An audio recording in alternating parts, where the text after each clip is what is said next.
नमस्कार। मैं Acharya doctor Dilip Kumar, PhD gold medalist, Navyug Jyotish Shikshan संस्थान की पाठशाला में आपका स्वागत करता हूँ। जैसा कि आप सभी जानते हो, कुंडली में 12 भाव होते हैं। उनमें कुछ भाव शुभ होते हैं, कुछ भाव अशुभ होते हैं। शुभ भावों में लगन, 5th हाउस और 9th हाउस यानी कि त्रिकोण के भावों को शुभ भाव बोला जाता है। केंद्र भी शुभ भाव है, पहला, चौथा, 7वां और 10वां भाव, ये भी शुभ भाव है। हालांकि इनके स्वामियों को केंद्राधिपति दोष लगता है। 11th हाउस बहुत शुभ भाव है, लाभ भाव है, लेकिन उसके कुछ नेगेटिव रिजल्ट्स भी होते हैं क्योंकि वो त्रिष्टाय भाव का स्वामी भी है, त्रिष्टाय भाव भी है। इसी प्रकार 3rd हाउस साहस, पराक्रम, एनर्जी,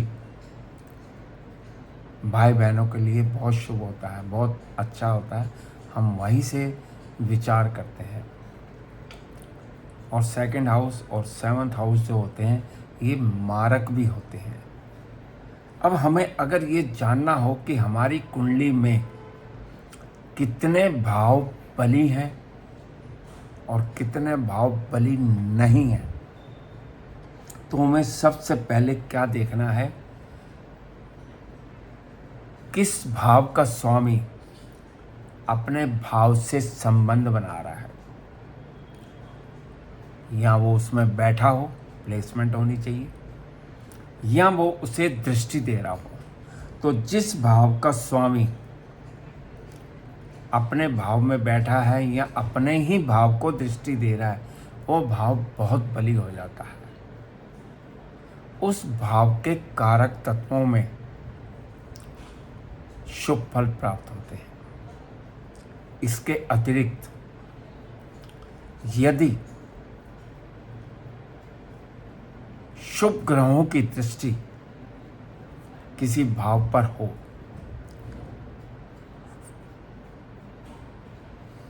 या शुभ कत्री हो, दोनों तरफ शुभ ग्रह बैठे हों, तो भी वो भाव बली हो जाता है।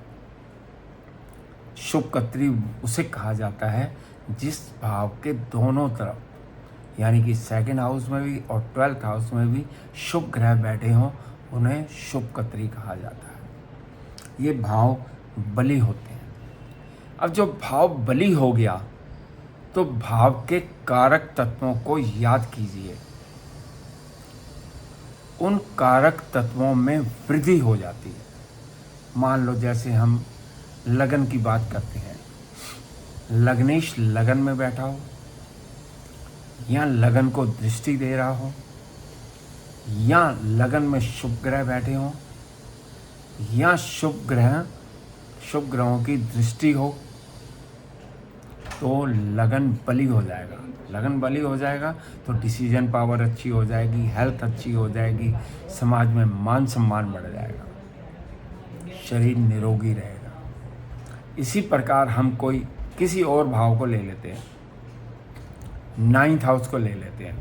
9th हाउस से हम पिता, भाग्य, धार्मिक, यात्राएं, ये सब विचार करते हैं। अब 9th हाउस में 9th लॉर्ड बैठा हो, या 9th लॉर्ड की दृष्टि 9th हाउस पर होगी, या कोई शुभ ग्रह, नैसर्गिक शुभ ग्रह बैठा हो 9th हाउस में, या उस पर नैसर्गिक शुभ ग्रहों की दृष्टि हो, तो 9th हाउस बली हो जाएगा। अब 9th हाउस बली हो गया तो आपके पिता से संबंध अच्छे हो जाएंगे, भाग्य बहुत अच्छा होगा, धार्मिक यात्राएं बहुत हो जाएंगी। इसके अलावा हम कोई और भाव देख लेते हैं। चलो, 10th हाउस, कर्म भाव। कर्म भाव का स्वामी अगर कर्म भाव में बैठा हो या कर्म भाव को दृष्टि दे रहा हो, तो जातक का प्रोफेशन, चाहे वो नौकरी हो चाहे व्यापार हो, बहुत अच्छा हो जाएगा। अगर कोई शुभ ग्रह, नैसर्गिक शुभ ग्रह 10th हाउस में बैठा हो या उसे दृष्टि दे रहा हो, तो भी प्रोफेशन बहुत अच्छा होगा। हालांकि 10th हाउस में सूर्य और मंगल दिग्बली हो जाते हैं, तो वहाँ पे पाप ग्रह भी अच्छा फल दे जाता है, सूर्य और मंगल। अब 10th लॉर्ड अगर दृष्टि दे रहा है 10th हाउस को, तो आप मानिए कि प्रोफेशन बहुत अच्छा है, व्यापार बहुत अच्छा, उसी ग्रह से संबंधित बहुत शुभ फल देता है। तो ये फार्मूला हमेशा ज़िंदगी में याद रखना, जिस भाव का स्वामी भाव में ही बैठा हो, या जिस भाव का स्वामी भाव को दृष्टि दे रहा हो, या शुभ ग्रह भाव को दृष्टि दे रहे हो, या शुभ कत्री हो, भाव अगर शुभ कत्री है तो उस भाव के कारक तत्वों में वृद्धि हो जाती है, 65% तक वृद्धि हो जाती है, और उस भाव से संबंधित कारक तत्वों में बहुत शुभ फल प्राप्त होता है। नमस्कार।